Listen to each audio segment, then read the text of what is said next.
Hi folks, today we're going to do a basic cleaning on your Panzer M4. This is something you're going to do right out of the box or once or twice per year if it's been sitting unused in your safe. I won't go over disassembly in this video in order to save some time, but you can check out my video on how to do that here or in the description. The only tools you'll need for this is your 5/32 hex bit and punch for disassembly, and for cleaning all you'll need is a cloth for removing the old oil, some Q-tips, your favorite CLP or oil, and some clean patches for applying that new oil. So let's get disassembled real quick, and we're ready to begin. Did that edit work? I hope so. So to start, you're literally just going to wipe down every surface that you can with your cleaning rag. So let's just go ahead, give everything a nice wipe down, including the threads on things like bolts, on the magazine end cap. The piston locks, we're going to wipe those threads down too. For the pistons themselves, what I like to do is I'll use my thumbnail on the other end of the cloth so that I can get into those nooks and crannies, making sure to get both of them. We'll do the outside and the inside of the handguard, front and back. Even the charging handle gets some love. For the bolt carrier, what I like to do is grab a Q-tip, put it on the inside of the cloth, and now we can use that to get between these rails and these nooks and crannies that are hard to get to otherwise. Put our Q-tip away and just give the whole bolt carrier assembly a nice wipe down as well, including the face of the bolt here and around the bolt. There we go. We'll go ahead and grab the barrel now. Give it a nice wipe down on the outside, inside these rings as well, including inside the chamber a little bit, wherever you can stick your finger. And then for where the pistons sit, take our Q-tip from before, grab a fresh patch. I'm going to fold this into quarters, and then I'll go ahead and insert that into where the pistons sit. Pull it out on the other side, and then we'll just repeat on the other one. There we go. Set that aside for now. Going back to our cleaning rag, we'll wipe down the mag tube, wipe down the outside of the receiver here, and we'll pull out that retaining pin and get all the way inside of the receiver here. Don't be afraid to use your finger to get into every nook and cranny you can on this. Our Q-tip from earlier, we can use that to go inside the rails here. Hopefully I can get that on camera. I'm going to go front to back, back to front, and then we'll do where the piston sits right there. And same thing on the other end of the receiver. Use the other end of the Q-tip and get into those rails. And same thing where the piston sits. Lastly, we'll grab our trigger assembly, take it off safe, put your thumb in front of the hammer, pull the trigger, and now we can go ahead and give the hammer a little wipe down, give the gate a little wipe down, and wherever you see some old oil, just give that a light wipe, and that should be good enough. We will reset the hammer, put it back on safe, and we're good there. So that's everything wiped down. Now all we have to do is just go ahead and apply some new oil. You can see our old patch we fold in quarters has a quadrant that's dirty, but we will still save that for later. I'll show you why. But we'll grab a new patch. We're going to go ahead and fold that into quarters again.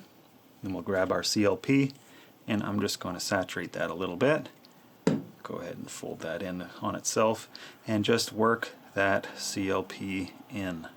I'll add a couple of more drops here. Doesn't need to be soaking wet, but it does need to be well saturated. Once you squeeze it and you see oil starting to come out, then we're good to go. So I'm just going to go ahead, unravel that, and I'm going to give everything a wipe down with this. I'll start with the bolt carrier, so give everything a nice wipe down there, all the way around the bolt carrier, around the bolt itself, the bolt face, even the rat tail, why not? We just want a light layer of that new oil. So we'll go ahead and grab the charging handle that's related to the bolt carrier, wipe that down. We'll give all of our threads a wipe down as well. So this is the bolt for the barrel clamp, the piston locks. Those can use some oiling on the threads. The end of the mag tube has some threads. We'll go ahead and give that a little wipe. As well as the end cap for the mag. This might be a little dirty, so we might need to get a new patch after this.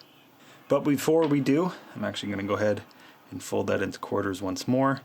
We'll use our Q-tip from before and go ahead and shove those back through the piston area on the barrel. That's just going to give a nice light coat in there. And then I'm going to go ahead and grab our old dry patch from before, fold it in quarters, and using a clean side, we're going to shove that back through the piston area because we don't want that area lubricated too much. It's nice to have a light layer of oil on there just because of all the movement of parts in there, but the more oil you have in there, the more buildup of carbon and such you're going to have in there. So we're done with that. We do not need to re-lube the pistons because, like I said, they will get extremely dirty, but I will put a light layer over the barrel clamp here. Just a light layer so we can do a semi-wet mount on this, and that's good enough. I'm actually going to grab our old dry cloth here. I'm going to find a fresh corner, apply a little bit of our CLP to that, and I'm going to give the barrel a wipe down where it meets the receiver, just so that it's easier to reinsert and take out next time. Maybe a little bit inside the chamber here too, but that's all you need. Don't forget to hit the rings on the barrel here. We're not going to do the trigger assembly, but we are going to do the receiver. So I'll show you what I like to do with that. I'll go ahead and put, after I take out the retaining pin, a drop in the back, a drop in the front. I've got 2 drops each. A little bit more than I wanted, but that's okay. We'll go ahead and just rub that around, applying it everywhere that we can. As long as every surface in here has a nice light coat of oil. You do not want it drowning in oil. There we go. We'll take a fresh Q-tip, saturate one end with some of our CLP. Just a couple of drops is fine. And we'll go back over those rails. I guess they would be tracks, not rails. The rails would be on the bolt carrier. Did one side, now I'll switch over to the other and reapply that to the track. And where the pistons sit, it might be a good idea to put a little bit of oil on the handguard on the inside here because it does come in contact with the barrel and mag tube, so a little bit of oil on there is never a bad idea. And there's your basic maintenance. If you want to re-lube the barrel, you can do that. I'm sure you know how to do that, but if not, just grab a jag, push out the old stuff, put a fresh patch in with a little bit of lube, and there you go. So let's go ahead and get this reassembled. Did the editing work that time too? I hope so. But now we can go ahead and do a quick function check. Make sure everything works great. Nice. Safety off. Safety back on. We're looking good. So now the last thing we can do, optional, but I like to do this, grab just a little bit of oil here. You really do not need a lot for this last step. And I'm just going to give the entire outside a nice little wipe down because it might have gotten a little dirty from my hands while I was assembling everything back together. Get rid of that extra layer so it's not super greasy in our hands. And we are done. Look at that. Beautiful. Next time we'll look at a deep clean. We'll go ahead and clean the barrel. We'll disassemble the bolt carrier. We'll even disassemble the recoil tube if that's something that you ever want to do. So I'll see you next time, but until then, happy shooting.